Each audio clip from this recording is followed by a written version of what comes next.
Before we actually get into the video, I want you guys to fill out the comment section down below, seeing if you're a good or bad zombies player. It will be a pinned comment. Just copy and paste what I have and then fill it out. And if you want to party up with people, feel free. You're going to have their usernames and whatnot down below. And obviously, if you guys like these type of quiz videos, definitely drop a like, and also tell me what other quiz you want to see. If anything, I'm going to go now, and yeah. Like Savage, why you got a 12-car garage and you only got 15 cars? Cause we all just wanna be big rocks. What's up, scrubs? We're going to be seeing if you're a good zombie player with all these types of things that I'm going to be going over, or if you're just a terrible zombie player where I just want to punt you in the goddamn face. Well, number one, if you're good at communicating with your teammates, if you are playing with your teammates, then clearly you're going to be a good zombies player. Because I don't know how many times that I had to go in a public match where I just needed to get footage of some randoms, and then I would be like, hey, don't open this door, and then you have little Jimmy walking over that just goes ching, and the door opens up, and then I have to go find a new lobby, just because, one, it would have kept us alive a lot longer if we kept the door closed, but sadly they just wanted to go open it. So if you're just playing for yourself with a group of people, you're not a good zombies player. But if you're communicating well and you know what you're doing, trying to get a low round strat going or so, then maybe, yeah, you are a good zombies player. But communication is literally just a part of what we're talking about. Then you need to understand some strategies. Now, if you're good with strategies, multiple strategies in one map, and not just sticking to one, because if you're good at one strategy, yeah, you can say you're a good zombies player, but the second that strategy breaks, meaning like there is a Panzer or Margot that spawns in, then there's just going to be a huge downhill spiral for that game. So if you can actually get multiple strategies down where it doesn't cause that much panic and mayhem, obviously you're going to be a good zombies player, because one, you know how to use these two strategies to your full advantage and not just get trapped into one, and once that one goes down, it just ruins everything. Now, another thing for co-op. Are you a good zombies player if you don't revive your teammates? Yes and no. Now, you might be like, Avery, why are you a good zombies player if you don't revive your teammates? Well, little Jimmy, let me tell you something about life. Some people deserve to die. Never mind. Not that. But some people that go down, you can't really revive, but you can help out when they get revived later on in the next round. You can't really help people out if they put themselves in a really crappy situation or they ran off alone while your team is camping in one area. Yes, you can try to be the clutch god, but I feel like if you're gonna go do that, and you're gonna down yourself. Most of the time you can revive the person, but you can't revive people that put themselves in crappy situations, or either just puts the entire team in a crappy situation, so you can't go revive them. But you also just can't not revive anybody. Like if you're playing an online game, you can't just sit there and be like, I'm not gonna revive one person because I want them to watch me clutch up on round 6, because those round 6 zombies get really feisty. But again, you're going to need to revive people if you want to be a good teammate. Now, yes, it could say, no, not everyone plays with teammates, so how does that make you a good zombie player? But if you do play co-op, that's another big deal. You have to understand that you got to be a team player. Again, going back to team playing is going to be a little bit of the point sharing. You can't steal people's windows. I can't stress you enough. In World at War, there was just terrible experiences with little children where I'd just be shooting a window, and then all of a sudden I hear screaming. Literally sounds like screams of terror, because some guy walked up to that kid's window and started stealing his kills on round 2. It was the worst. I don't want to relive it again. It's crippling depression.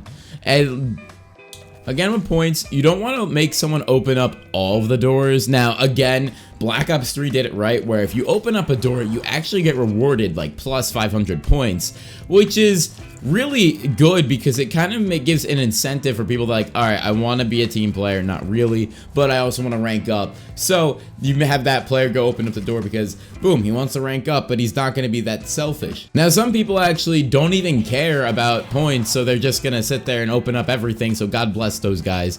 But other people, they'll sit there on round like 7 in the spawn room because they refuse to open up the first door. But they'll sit there on round 7 in the spawn room. Now that's a bad player. Those are bad players. Bad. But if you're a good player, This is not, you're just gonna open up the door for your team and hope to God other people are gonna open up the door too. But again, you're playing with a team, it's a team effort, everyone opens up doors, along with hitting the box. You don't box hoard just because you want to get the one wonder weapon that's out in that game. But thank God now in Black Ops 3, that Black Ops 3 actually has multiple wonder weapons. You have multiple bows, obviously. You get multiple people can get whatever wonder weapons there are. And thank God in Chronicles there's the Ray Gun Mark II, because nobody wants to sit there with the Thunder Gun and have their teammates try to kill them, which has happened many times. And you just want to make sure that everyone has a chance at the gun, at getting a gun that's good. Not just you sitting there, I need the Thunder Gun, I need the Apothicon, just constantly hitting the box, because one, I doubt those teammates are going to revive you. And two, I doubt you can survive without that gun if you're just going to be spamming that box to get one thing. Now, a really big key factor to this is the fact that basically getting to a high round, yes, you can do easily, but a lot of people don't do it efficiently. Now, again, this could actually be a little controversial, seeing who's a good player and who's not, but it really is, a good player is going to get to a high round efficiently. They're going to get there as quick as possible, saving the most amount of time, and also needing minimal things. Then they're not going to need the golden setup, like say you're on Revelations and you're trying to get the God Mask, which is already going to take 2 hours. You're just getting the Apothicon Servant, the Thunder Gun, or maybe just the Apothicon, and you're flying through rounds. I know that I can fly through rounds with just a dead wire weapon. Literally put dead wire in any gun, boom, easy rounds. I mean, I got to round 95 for God's sakes on the freaking Nocturne and Toten. That was not fun at all. I couldn't get 100 because I suck. Maybe I'm a bad zombies player. But again, getting to a high round, there's people that can get to high rounds in hours, in literal hours, and meaning like round of 50, 60, and like multiple hours. That should be achieved within like an hour and 30, hour and 40 maybe, I don't know times, but it should be achieved very, very quickly. And that's where I find where it splits up good players and bad players. Some people are like, I got to round 60, and I'm like, oh, congrats, like, that's good. Here's a lollipop. Now, training. Training is going to be obviously one of the top things about this, because you have to understand, you have to be able to train zombies no matter where you are. Not Ascension Room training where you have that big open area, but the training where it's going to be in a small area like what Alex, Overcharge, and Genesis do. Like, it literally just in the tiniest areas possible, which is not human, guys. I don't know how you do it, because I tried and I'm just, alright, maybe, again, I'm bad. But these guys, literally, shout out to them, they're freaking insane.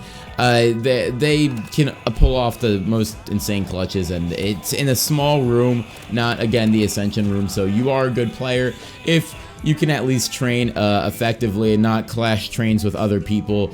That's another really good thing about it. Now, this is every zombie every zombie player's favorite thing, the clutch. Can you clutch? This is where it gets, can you get a montage moment? Can mom get the camera quick enough? I don't know, because I don't know how fast she is. But can she get the camera for the clutch moment? Is it gonna happen? Because every zombie player is like, did you see my clutch? I clutched this. Can you clutch that? Oh my god, Clutch City. And it's amazing. It's honestly... Now, can you clutch up in the moment that it's needed, where you have to either go revive your friend, go revive little Jimmy who went down in the well? Can you do it? Probably not. But it'd be cool if you can, and if you record it, definitely hit that PS4 share button and share it with me. And the best part is, it's just the best thing to do in zombies. Getting a clutch moment is probably the coolest thing possible, just because of the situation that you get in is absolutely nuts, and you want to share it with people, and you want a audience there. You can't, clutching by yourself, let's say, clutching by yourself is like getting one perkaholic at a Liquid Divinium. Clutching with a group of people, maybe like you're live streaming, or maybe that people are spectating you, that's like 3 perkaholics in one Liquid Divinium spin. That is freaking bionicle. Okay, barnacles. I don't know where I'm getting at with this video, but if you're good at zombies, you're something that I named, and if you're bad at zombies, You're just bad. But if you guys did go along enjoying this, if you guys did go along and enjoy this video, definitely drop a like and comment down below. Fill out that little form I did to see if you're a good zombies player or not.